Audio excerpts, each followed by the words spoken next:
प्रवक्ता ग्रंथ अध्याय 2।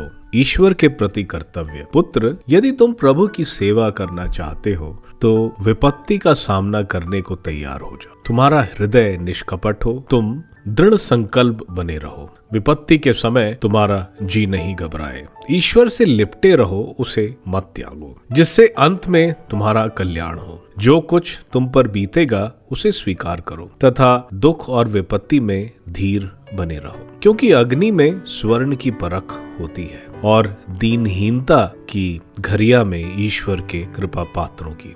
ईश्वर पर निर्भर रहो और वह तुम्हारी सहायता करेगा। प्रभु के भरोसे सन्मार्ग पर आगे बढ़ते जाओ। प्रभु के श्रद्धालु भक्तों, उसकी दया पर भरोसा रखो। मार्ग से मत भटको, कहीं पतित न हो जाओ। प्रभु के श्रद्धालु भक्तों, उस पर भरोसा रखो और तुम्हें निश्चय ही पुरस्कार मिलेगा। प्रभु के श्रद्धालु भक्तों, उसके उपकारों की चिरस्थायी आनंद और दया की प्रतीक्षा करो। प्रभु के श्रद्धालु भक्तों, उससे प्रेम रखो और तुम्हारे हृदय में प्रकाश का उदय होगा। पिछली पीढ़ियों पर विचार कर देखो, किसने ईश्वर पर भरोसा रखा और वह निराश हुआ? किसने ईश्वर पर श्रद्धा रखी और वह परित्यक्ता हुआ? किसने ईश्वर से प्रार्थना की और वह उपेक्षित रहा?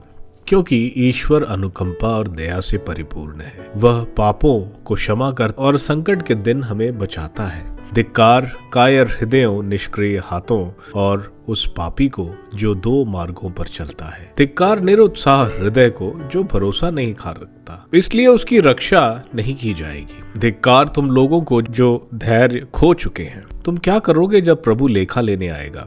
जो प्रभु पर श्रद्धा रखते हैं वह उसकी आज्ञाओं की अवज्ञा नहीं करते। जो उससे प्रेम रखते हैं वह उसके मार्गों पर चलते हैं। जो प्रभु पर श्रद्धा रखते हैं वह वही करते हैं जो उसे प्रिय है। जो उससे प्रेम रखते हैं उसकी संहिता उनका संबल है। जो प्रभु पर श्रद्धा रखते हैं उनका हृदय प्रस्तुत रहता है। वह उसके सामने अपनी आत्मा को पवित्र करते हैं।